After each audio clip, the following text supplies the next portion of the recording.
Bird Walk is my first hit single from my second album, I'll Souljaboy Tell 'em. Oh my God, he's actually going to talk about a song he made.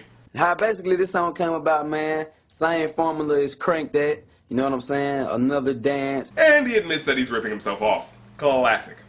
I made another dance to catch on for the kids before I leave them, you know what I'm saying, before I turn 19, and you know, before I stop dancing. Yep, no inspiration for it or anything. He just had to make another dance song for the sole purpose of selling another shitty-ass dance song to kids. This is history in the making. Once I turn 30, this album right here is going to be on the wall of fame. This is the back cover of the album. And the first song is I'm About the Stacks. And basically, when I say I'm about the stacks, I mean I'm about to struggle. Oh, shut the fuck up!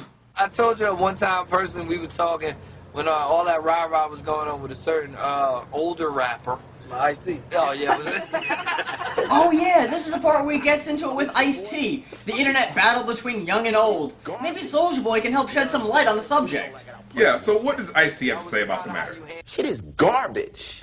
You know what I'm saying? And if dude don't like it, I'll punch him in his face. Okay, not the way I would have gone about it, but how does Soulja Boy counteract that?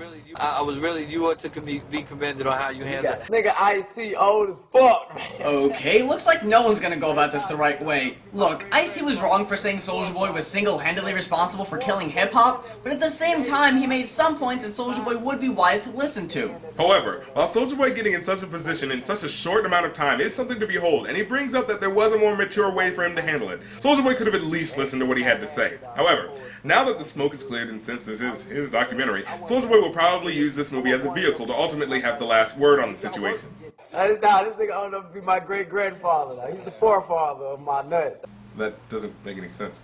I'm doing what I gotta do to eat, nigga. I'm doing what I gotta do to provide for my mama. I'm doing what I gotta do to provide for my family, my little brother, my little sister. As the gold chains, boxes of clothes, and spinning rims clearly suggest, Ice-T then responds to what he had to say. Maybe people like your kind of hip-hop, okay what I'm saying? Maybe nobody cares about lyrics no more. Okay, so what does Soulja Boy's camp have to say?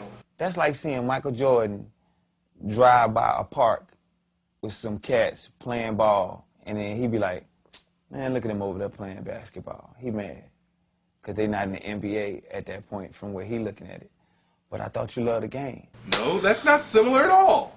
It's not Ice-T hating on the younger generation. It's Ice-T specifically pointing out that most of the younger rappers that are getting attention and getting paid the most are the ones who aren't skilled rappers. A more accurate simile would be like Michael Jordan watching a Chicago Bulls game where a bunch of young players suck at playing basketball but are getting paid millions of dollars to do so. It ain't really directed at anybody like Soulja Boy. It's more directed at ringtone rap. Fuck Soulja Boy. Eat a dick. You know, yeah, you can make a party record, but you can do something else too. But that's a good point. At the end, we're left with Ice-T saying that you can have fun music, but that you should also say something else with the time you have in the limelight. But hey, since it's Soulja Boy's movie, I'm sure he's going to have the last word. So how does he respond?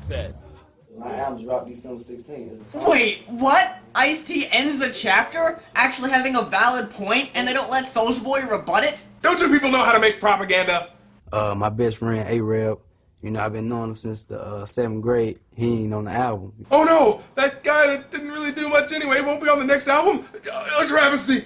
What happened was... The hell? Is that the same guy? What happened to him? He looks and sounds... different. Can we see your story? What happened to this kid? He sounded completely different not 10 minutes ago. Screw it, they're not gonna tell us. Let's just keep moving. We then cut to a whole bunch of former Stacks on Deck members who... Wait, former members? Didn't they just say... It's like getting in the mob to get one of those, you know, it's just forever. Well, what happened to these guys? Oh, whatever it is, it must have been an amicable split because they're doing nothing but praising him. He's on his grind. He's trying to get his shit. He is a busy man, and he a busy businessman. You understand what I'm saying? Next up, Soulja Boy is getting ready for a radio interview. Every radio station. Now I'm about to go to this bitch. They finna give me this whack-ass interview, and I ain't gonna be able to play the motherfucking song. They about to play some bullshit. They probably finna play Bird Walk or some shit, dog. Did he just say that? Yeah. He just admitted his newest single is bullshit. You know, I just been working, grinding, man, holding it down. Yeah, and the Bird Walk too. Bird Walk another too. Yeah, Bird Walk. They about to play some bullshit. They probably finna play Bird Walk or some shit, dog. Did they just play that twice? Yep. I get this strange feeling that the editor doesn't like Soulja Boy. Soulja Boy, let's go! What's up? Baby, you know that you. I wanna get with you. What the hell kind of performance is this? What, they couldn't get the singer for the performance, so he just stands there awkwardly? Glad to see the fans getting their money's worth. Indeed. Everything about you, I like it, yeah, I love it. You say you went ugly, thinking nothing of it. Oh my goodness. Yeah, that bitch stupid. Did you really just say that? Hey Muse, you know what would be a hilarious clip to play right Muse? If you want, there's a remote control for the car. Oh my damn.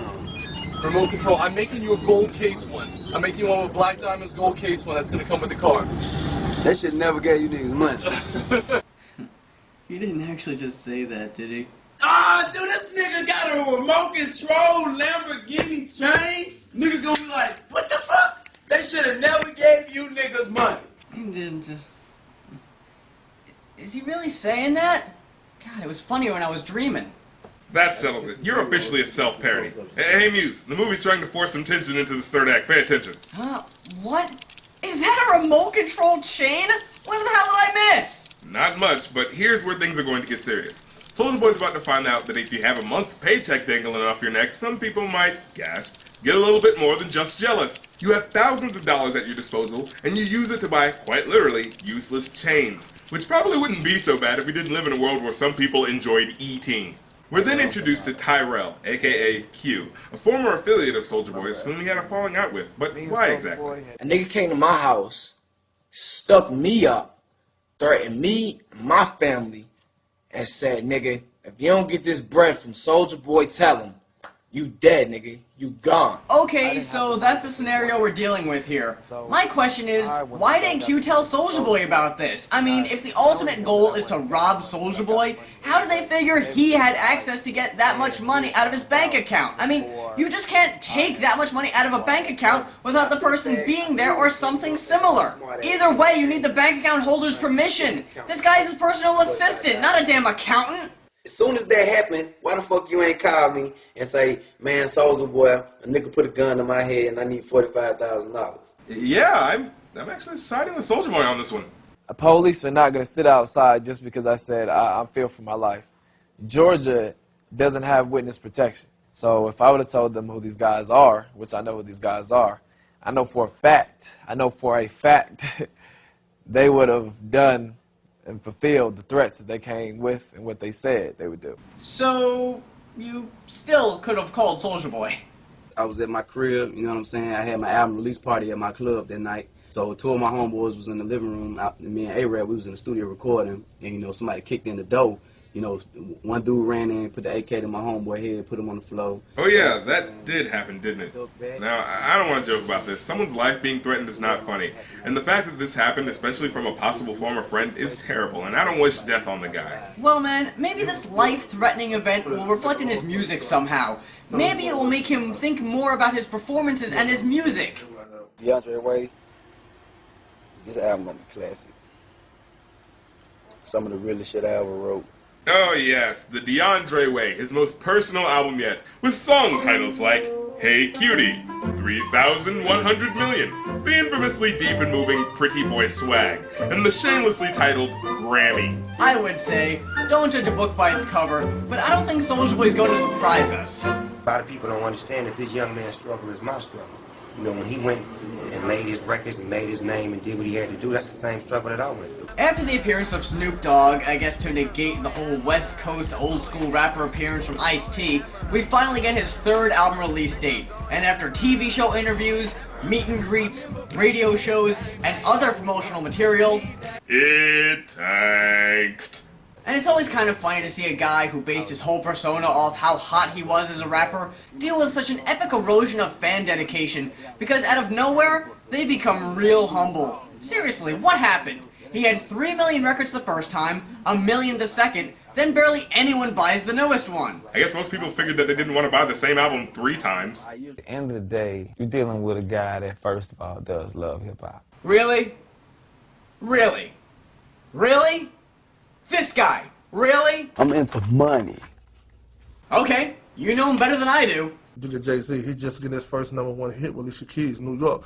But he's so big, people don't know he never had a number one hit. Look at Lil Wayne. It took Lil Wayne 10 years to get on BET Awards. Soulja did it his first year. I say everybody do things different ways. So you know, it's actually true what these guys are saying. But there's a difference between Jay-Z, Lil Wayne, and Soulja Boy. With Jay-Z, he's made songs that I can feel the emotion behind. He's made songs that lyrically I can respect. And to a lesser degree, I can say the same about Lil Wayne. I cannot say that about Soulja Boy. Jay-Z has albums like Reasonable Doubt and The Blueprint. And Lil Wayne has made critically hailed records like The Carter 2, but no one is arguing over the quality of Soulja Boy's albums. To put it bluntly, this movie ends with a sugar-coated positive outlook that would sound so much better if it was being said about an artist who is actually talented. And we end with 3 more minutes of straight concert footage, because those were the only things that made this movie past the 90-minute mark.